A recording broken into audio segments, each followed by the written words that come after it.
In making that transition, number one, you have to be willing to change. Welcome to another episode of Wisdom on the Front Porch. And on my front porch today, we have the wisdom of Mark and Melissa. No, this is Mark. We have Mark and Melissa on your video tag there, but mine still says LS Kirkpatrick, so that's okay. So how are you doing today, Mark? I'm good. Dr. Mark Teague is my name. I'm not sure where that tag comes from, but I'm very good, and it's a pleasure to be with you. I look forward to adding value to your audience. Oh, excellent. Me too. Me too. So you're wearing a cowboy hat. Where are you Oh, yeah. located at? I'm in the heart of Texas, near Abilene, Texas. That's my home. All right. Yeah, I'm here close to Austin, Texas. And I'm Oh, a bit of a good. rebel today. I'm wearing my football shirt, but Portland. it's soccer, different kind of football. Yeah. Oh, well, Yeah, that's all right. all good. It's all good. So, Mark, tell us a little bit about who you are. How did you get the name doctor? Well, I'll go right back to the start. I grew up in North Texas in the Panhandle up near Amarillo and Lubbock.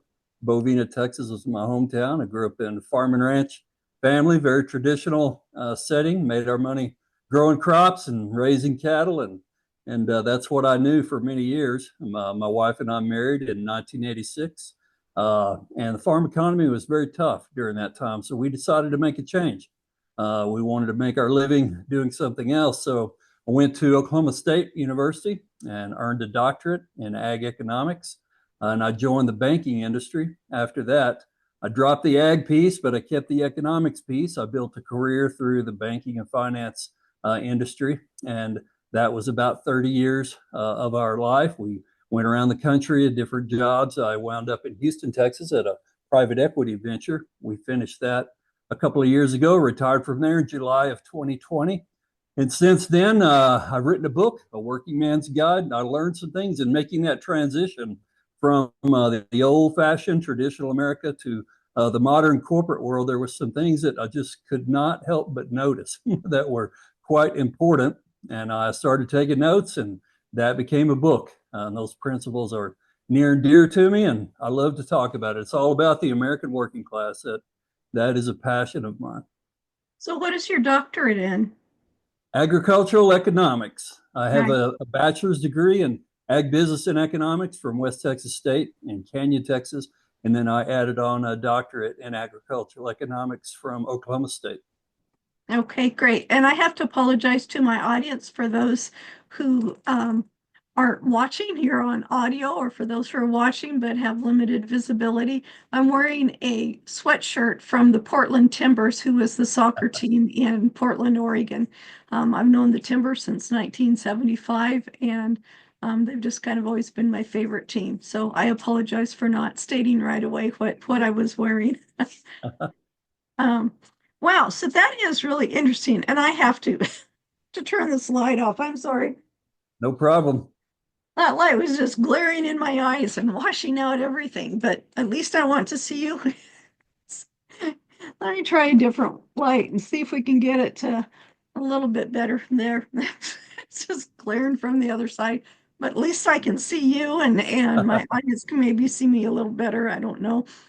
Um, So you've done all this agricultural thing. You grew up, a lot of people grew up in rural areas of the United States or rural areas in other countries. And and a lot of things haven't changed. You still have the farms, you still have the ranches, you've got the cattle, you've got the crops, still things that you have to do. But the world has definitely changed overall, and the way we do things has changed. Um, we thought it was a great thing when they had automatic milking machines. I didn't grow up on a dairy, but I know those who did. And once you had the automatic milking machines, it's like, oh, wow, that's just great. Well, now there's just a whole different world in that. But Yes. everybody has a PC now. They've got a cell phone. You have cell phones in remote parts of the world that you wouldn't think there would Yes. be cell phones there. It's just incredible how small our world has got. Even though it's a big, vast world, it's still small because we're also connected together with each other. That's true. And information is everywhere. You can just get information about anything almost anywhere, any time of the day or night. Yes, ma'am. Uh, so how did you make the transition from the way things always were, because entrepreneurs are always making transitions in their Yes. business and their life. How Yes. did you make that transition from that to becoming involved in the world with all the technologies that we have today? That's an excellent question. In fact, I devote an entire chapter of that, the professional side of things, in my book, and I'll give you a synopsis of that. Here's a couple of key points that I think everyone should keep in mind. You know, as we're setting and making choices about a living, a livelihood, how we work, how we choose to be productive, and provide for our personal finances and families and such, there's something you need to keep in mind that's quite important while you're making that choice. You need to remember that in the United States alone, there are some 260 million consumers out there. They have a vote, they have a say Yeah. in that outcome. You can't just make that choice on your own. Your side of it is the production side of it. You're going to make the choices regarding what you like, what skills you build, and how you present yourself as a member of the producing society. Well, consumers have a say.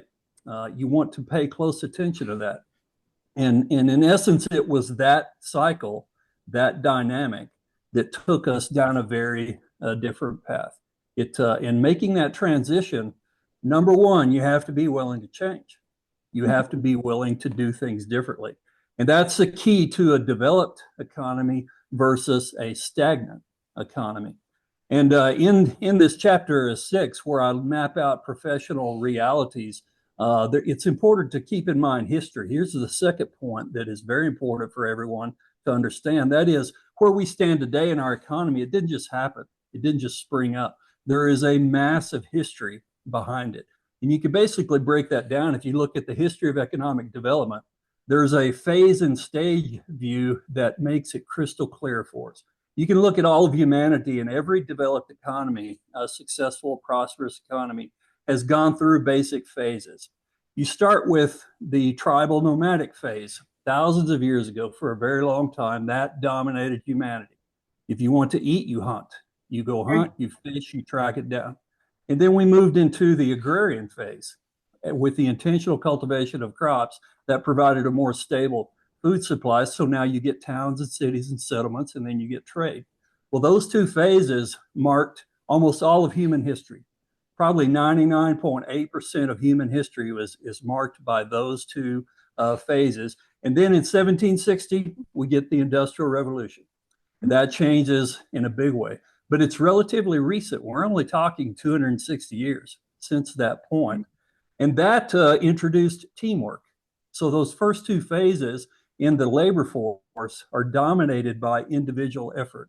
That's the main focus. Well, when you get the Industrial Revolution coming along and systematic manufacturing, you introduce teamwork. Now you get middle management, you get assembly lines, you get formalized teamwork in the labor force. And then the Interesting. next step is a service economy. That's about 1970 when that became a dominant force, and it dominates the economy today. It's fully almost 80% of GDP. And then the next piece is intellectual property rights, the knowledge economy. That's the last piece. That's what we're living in today. And that is dominated by teamwork, and that's not going to stop. I think as we look to the future, we're really looking at space. Space is the next big step in our economic development. It may take on different forms, but one thing I can say for sure, it will be dominated by teamwork. And so as you participate in the labor force, you're choosing your technical skills. Remember, you must be a team player. You have to be productive on a team. If you want to prove that, go take a job at a bank and try to do it all by yourself without talking with anyone. You'll be there maybe 2 weeks and you'll get laid off.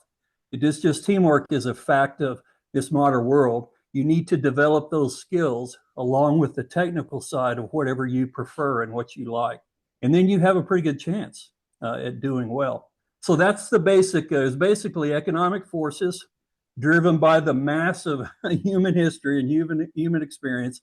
And Melissa and I making choices through that and recognizing what it takes to succeed in this modern world. That brings us to where we are today. Yeah. So, I'm talking on leadership this weekend, and one of the things I talk about is having a team Yes. and how you nourish that team and take care of that team. And it's so important to do that. What are some of the key roles you think a leader needs to be implementing with their team? Well, that again is an excellent question. I faced that question. I'll tell you what I did. I developed a proprietary tool, and I call it the Impact Index. And I map this out in chapter 6 of my book. I'll give you the basic idea. It's as I observed that, I was just massively intrigued by, in the farm and ranch world, the incentives are so straightforward and simple. If you don't work, you don't eat.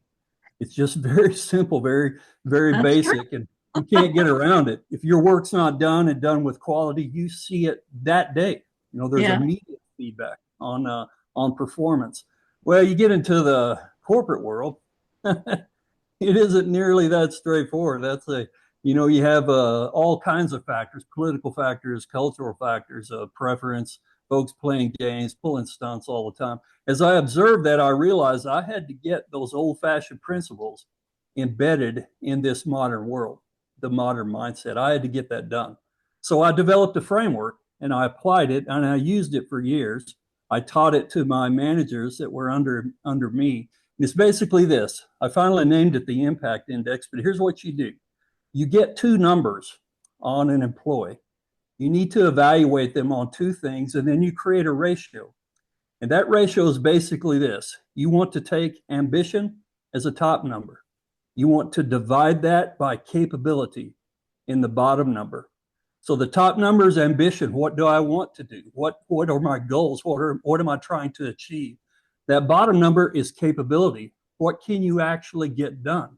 What can you actually deliver and do it with quality? You take the ratio of those two things, and that's the key factor you want to manage against as a manager, an executive, or as an owner. You want people that are properly balanced, they have high goals, high ambition, and then they develop the skill to get that done. That's what I call true professionals. And if you have a team of true professionals, you can do amazing things with that. On either end, so with that index, that's like centered around one. I carve it out as 0.75 to 105 on that index. That's about right. If you get above that 105, that means ambition is outstripping capability. And I call that a meteor. And I have an extensive description of that. That's somebody that's going to wreck your organization. I call it a meteor because it's like looking at a shooting star. It looks great. It's very impressive in flight. It's going to crash. It's going to burn out. It will not deliver. And meteors in your organization are a death knell. They take you to a catastrophe. They have very high ambition. They've never bothered to develop the skills or take the time and effort to actually deliver on what they say. That kills a team. And then on the other end, you have deadbeats. So if that ratio is too low, they have never developed the ambition that matches what they are capable of. They have far more capability than they're tapping into. They're dead weight, they're expense. So you're putting expense into that employee, you're getting nothing in return. So your purpose, your burden as an owner, as a leader, is to manage away from those two ends, manage out meteors, manage out deadbeats, focus on true professionals. When you get a team of true professionals, they will deliver and you will be very pleased with the results. That's the framework I used. I found it to be very effective. And the reason I found it effective is it goes to the heart of human behavior. It's about choices, the way you behave in the workplace. So you're not managing to sentiment. You're not managing to all these various things that divide us. You're managing to the thing that matters for an organization, that is delivery. And you get right down to human behavior to get that done. I found that very effective. And I developed that in the sense of looking at being ensconced in these old-fashioned values, this get it done old-fashioned American way, with the modern workforce in all of its nuances, et cetera. Well, you got to be able to cut through all of that and get to the bottom line. That's how I did it. And it works quite well. I found it to be very effective. That sounds really great. It reminds me of of a course I took, and it's talking about how to make sure you have the most effective employees in the right department. And you may have Sally Jane over here who just isn't that good at manufacturing. Yes. And you don't want to lay her off. You're the one providing the income for these families and helping them out. And so what do? You go in, you observe, you see what she does, and it's like, you know what? I bet she'd be better over in this department. Maybe she's better in research and development. And Yeah. so you take her and you put her over there, and all of a sudden, her ambition and her skills kick in, and she's Yes. just great there. So Yes. just because somebody's not good in one department, they may be in the wrong department, and nobody Absolutely. knows that. But It's absolutely true. yeah, I like what you also said about skills, because skills can be taught. So if you have that meteor that's flowing through the sky and you don't want it to crash and burn, teach it the skills. If they're not willing to be taught, that's another story. Yes. But it's true, skills can be taught, right? Oh, yes. No question. They can be learned. Well, we're without hope if they can't be. Yeah, It's a that's dark day. If you can't learn anything, we're doomed. So absolutely you can. yeah, definitely. Okay, so wow, you've got a book. What's the name of your book? Right here, a working man's guide. Cool. I like Strong that. values, strong life, strong legacy. And I basically it's a roadmap.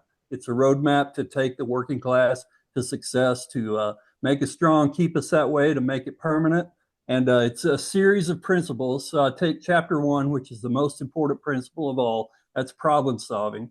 I work through that in some detail, and then I apply that to all the major areas of life that a working family will face.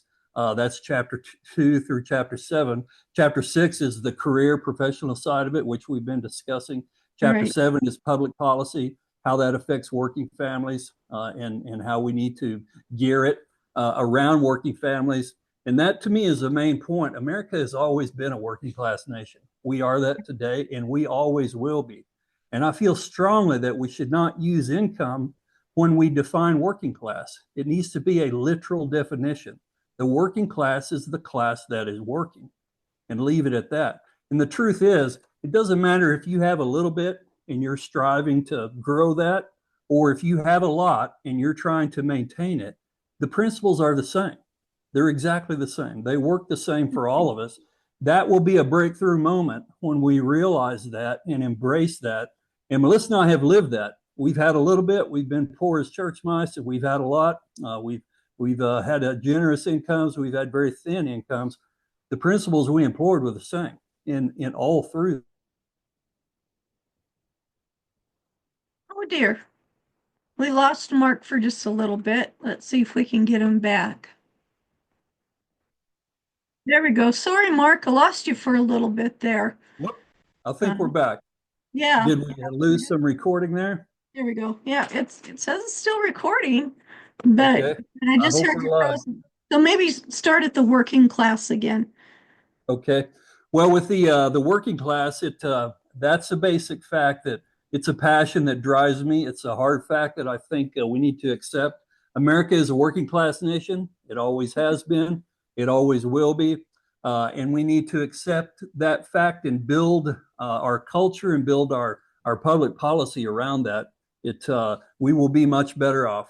The A key point there is that whether you have a little material things and you're trying to grow that, or you have a lot and you're trying to maintain it, the principles are the same throughout. They are not different.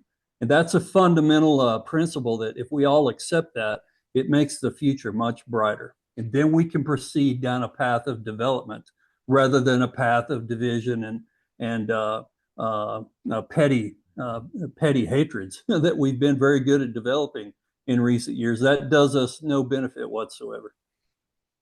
Yeah. So, what do you say to the entrepreneur who's making well over 6, 7 figures? How does your book help that person?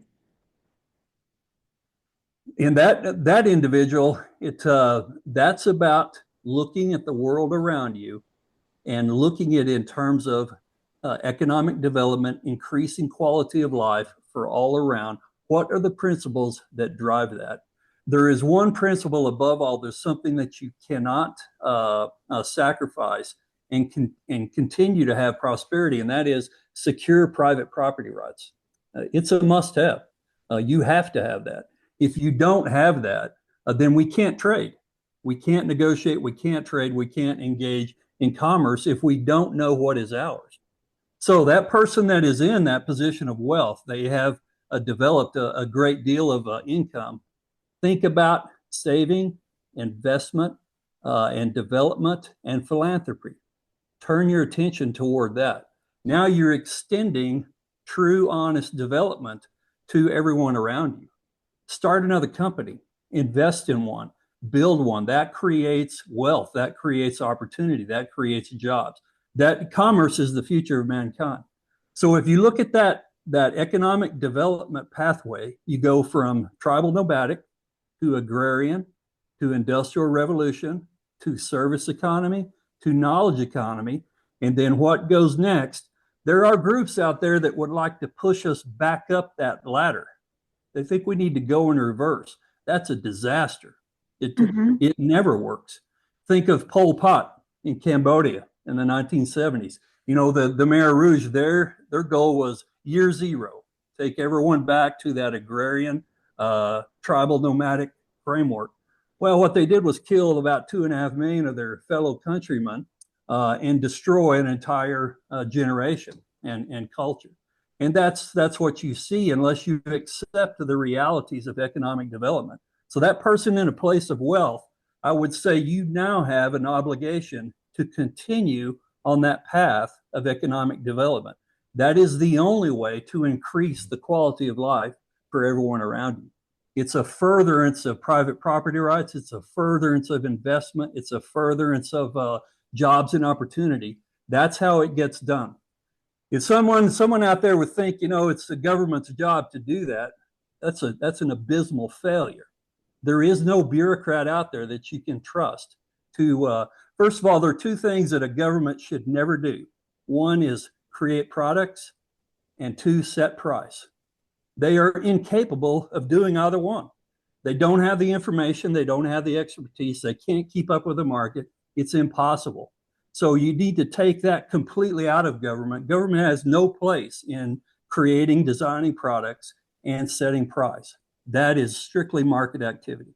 So if something can belong in the private realm, it should belong there. And those folks that have wealth, you need to engage in investment. You need to engage in further economic activity. That's how you will spread that wealth around in a very efficient, very effective method that will create peace and prosperity. The future of mankind is commerce. And if we don't embrace that, it's tribal warfare. That's your alternative. You don't have some government run utopia. That is not true. What you have is conflict, and you have the warfare associated with those first two phases of human development, which is agrarian, early agrarian, and tribal nomadic. It's dominated by conflict because you simply fight over what you want that somebody else has rather than recognizing property rights and getting your own, buying your own. That's the future of mankind. So that person with wealth, you have an obligation to invest. Invest, build companies, create jobs. That betters mankind. That is our future. That's commerce is our future. So I'm going back, and I'm listening to what you were saying at the beginning of how you got started and all the things you went through. It seems like it was just a natural transition for you to become an entrepreneur, to succeed in what you do. But when you first started out on your own, what was that like for you? Well, I have to credit my parents. I grew up farm and ranch. They raised us well. I had two brothers. They just did a fabulous job in teaching us fundamental ethics, fundamental character. Some will find this hard to believe, but my mother is still alive. She's 83 years old. And when I was age 4, she took me to the cotton patch, put a hoe in my hand, and we went to work, walking half-mile rows and hoeing out Wow. cotton, getting the weeds out of the field. And that's how I grew up. It's so hard work is all I've ever known. That's what I was taught, and I accepted that value. So I give credit to my parents. They laid in a foundation that was strong. Now, when you come into your own as an adult, you have to accept that, and many don't. But to me, there was never any option. You were going to work hard. It was just a matter of what you worked on. And that takes me back to that first statement that I made. While you're making your choices about what you work on, remember, there are 260 million consumers out there in the United States. They have a say, they have a vote in what you do. And the way you account for that is look at what they are valuing. Just look around you. There you go. What is having value placed on it by consumer choice, and get involved in that. Get yourself into that. Develop your skills along that line. You must have teamwork. You must be a team player. That is a requirement. So build those skills. Now the rest of it will be technical skills. Is it in the arts? Is it in the fine arts? Is it around entertainment? Is it something technical? Is it chemistry? Is it the medical field? You've got a whole range of options. Pick that based upon what you like and what consumers value. Make that choice and build your career in that sense. So I had to face the fact that, I love farm and ranch. That was part and parcels, part of my DNA. It's baked in. The truth is, we had oversupply. We had we had more supply than there was demand of a farm and ranch product. So prices are low, risk is high, margins are very thin. So you make an economic choice to build your skills in a different fashion. And every entrepreneur, every participant in a market economy must be willing to change. Don't think you're exempt. You must be willing to change. Change is going to happen whether you like it or not. If you will work with it and accept that, you'll be much better off. Yeah, most definitely. And change is happening so fast now. Um, we've had AI for a while, but look what happened this year. It just exploded all of a sudden, it seems Yes, like. yes, And Bitcoins and yes. cryptocurrency and all of that. I just heard that President Biden had put us on a non-dollar, something like that. I'm sorry, I have to think more about what it was called, but it's like when we were taking off the gold. Gold was Yes, no longer a part yes. of what our money was backed with, changed everything. Now we've got this, what us old people, myself included, call fake money. Um, Yes, and yeah, what do you do with it? How do you adjust it? yes. Well, gosh, I remember when Bitcoin first came out and I thought it was going to be a fad, and yet it kind of scared me because I remember hearing when I was in the sixth grade, money is going to go to plastic, money is going to go to this other stuff, and instead of, and this was my foolishness, and I don't know why, because I invested in everything else, but why didn't I invest in this? Yeah, And I think because it scared me, because I also saw what was going to come with that. And yes, it's like, well, we embrace it and then we learn how to steward it. We, yes, ma'am. we don't let it just run amok and do Yes, whatever it ma'am. wants. We all get involved with that. Um, That's a key point right there to keep in mind that change does happen fast, but no faster than consumers allow it to happen. that's true. Consumers, those making the purchases, are driving that. We are one. We are both a producer and a consumer. There will be limits to that. You can still count on the fundamentals. Consumers still demand value. And here's a Yeah, check on the digital currency, the Bitcoin world. There is a strong preference among the large majority of consumers for cash. They do not trust digital. They do right. not trust electronic, and they do not trust strictly a government-sponsored initiative. They want cash to have value. Just look at the Hispanics. So in my banking career, we studied this closely and worked with it all day long. The Hispanics are the single fastest growing element in our country in demographics. They strongly prefer cash. That alone will put a limit on the digital world. There's another culture that strongly prefers cash. That's Germany. They prefer cash. They've seen meltdowns. They have Yeah. not forgotten the Weimar Republic days, nor will they ever. So all of these things are going to happen: plastic to card, digital, electronic transfers. Those things happen they're driven by consumers for convenience. Even Bitcoin will have a place, but any currency has to hold up to two things. It has to be very hard to counterfeit, and a credit to our federal agencies, they have accomplished that with the dollar. The counterfeit rates are very low with our dollar. There's a second piece, a must-have for a currency, and that is stable purchasing power. Well, we've not done very well on that front, and we just had a change in administrations driven first and foremost by inflation. It's deteriorating the value of the dollar.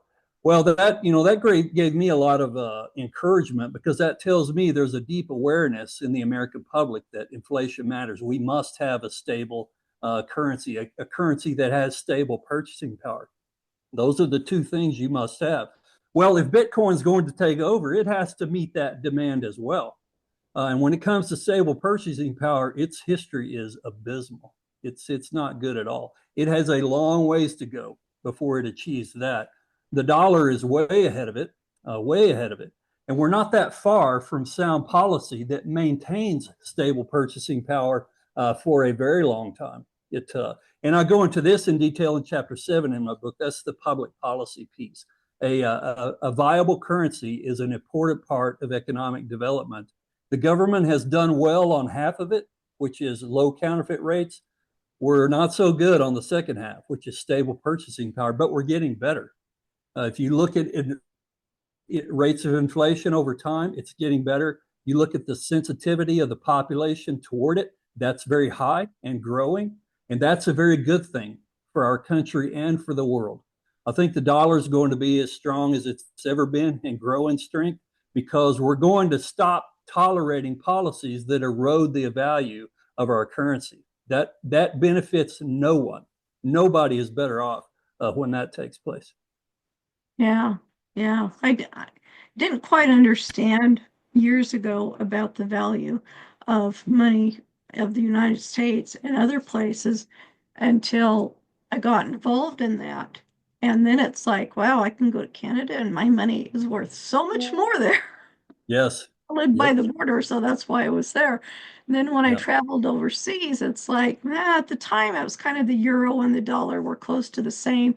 And then it was like, boom, the euro took off and it was worth so much more. And it's like, well, I don't like this part, but Yep. change is happening all the time. So you got to Yeah. see what's going on with it. And if you don't like what's happening, then you need to be active in changing it, Yes, making it ma'am. something Yes, that ma'am. is better for everyone all the way around.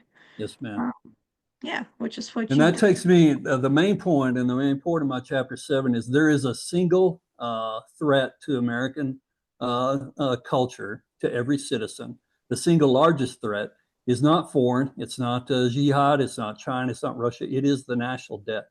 That Yeah. threatens us more than anything. And we must get that under control. That will make this last 4-year bout with inflation seem like child's play. We are marching straight toward a bond market crisis. If we don't change anything, we're walking right into it. That will produce inflation like nothing we've ever seen. We've never had one here, a bond market crisis. This will be our first. It's happened many times in history and around the world, and the Right. effects are destructive, debilitating. The last 4 years is just a touch, just a taste of where that takes us. And it's about fiscal responsibility.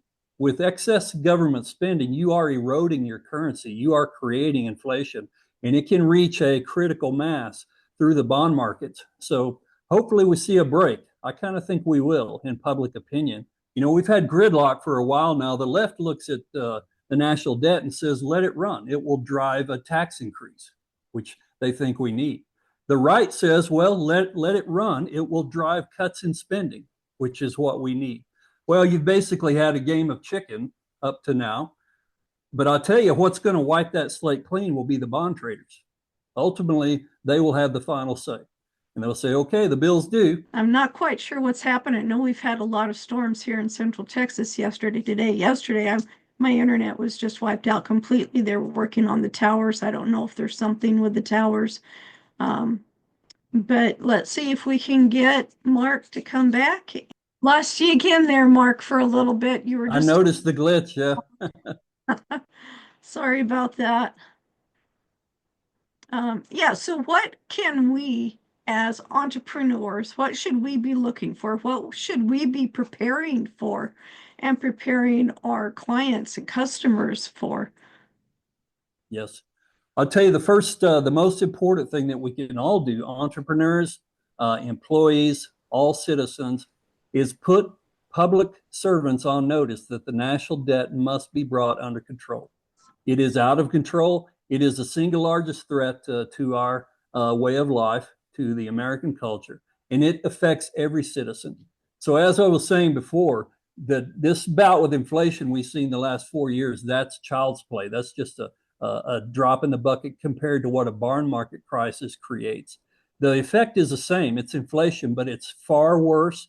It's far more difficult to correct once you get into it. But if we just, all we have to do is restrain spending, Mhm.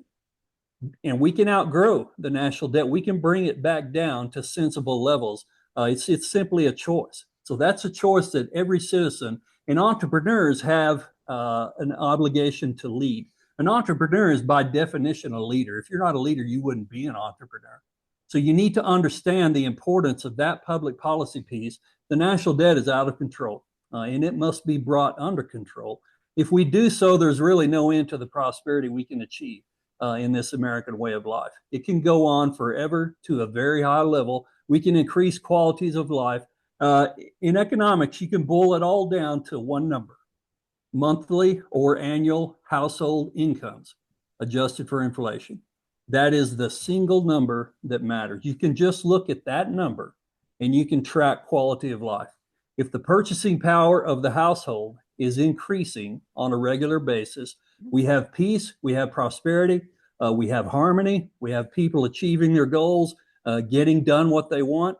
If you have a decrease in that number, you have stress, you have strain, you have chaos, you have conflict, you have a social breakdown. So it's very simple in the end. It's not complicated. And I would say to entrepreneurs, stop playing games in public policy. Understand that the national debt is the major threat and we must get it under control. But that's the top end thing. Now, under that, there are a host of things you can do to improve life and yourself and the people around you. But from a public policy standpoint, that is the number one issue. We must get it under control. Yes, yes. Well, Mark, tell us how people can get a hold of you to find out more or where to get your book. Yes, the right here on the back of the book, A Working Man's Guide. That's the website. It's A Working Man's Guide, just like the title. Just drop the apostrophe. Don't forget the A workingmansguide.com. That's the website. And then on that website, you can get to the Facebook. There's a lot of information on Facebook. That's / Dr. Mark L. Teague, my name. Will take you to a personal page, business page at workingmansguide.com. And there's a lot of information there that you can entail, including the purchase of the book. I would appreciate that. I think it's full of facts and information. I put a lot of energy into research. There's a lot of citations, a lot of facts. I make some very clear, firm, and even controversial statements and assertions, and I put the time in to get the facts to make sure that they are buttressed. So that would be the best way, and I look forward to helping your audience. That would be a good way to get the information out there. Okay, Mark, thanks so much for being on my show today. Appreciate your patience with all of the lack of connection with the That's internet, okay. but that's great. And thank you, our audience, for being here. I'll try and get it all put together so it runs smoothly for you. We'll see you next time on Wisdom on the Front Porch. Thank you for joining us today on Wisdom on the Front Porch with your host, LS Kirkpatrick. You can find us on our website, wisdomonthefrontporch.com, see previous episodes of the podcast, and view issues of the magazine. Did you know you can submit questions, leave reviews, or suggest topics? You can also tell us where your favorite front porch location is and what it means to you. We hope you gain value and insight from today's or previous talks. We appreciate your support for us so we can continue to provide value and expertise to you and others. Subscribe to Wisdom on the Front Porch magazine. Join in next week when we bring you another great insight into the world of entrepreneur culture and lifestyle. Make today a great day. Always believe that something wonderful is going to happen.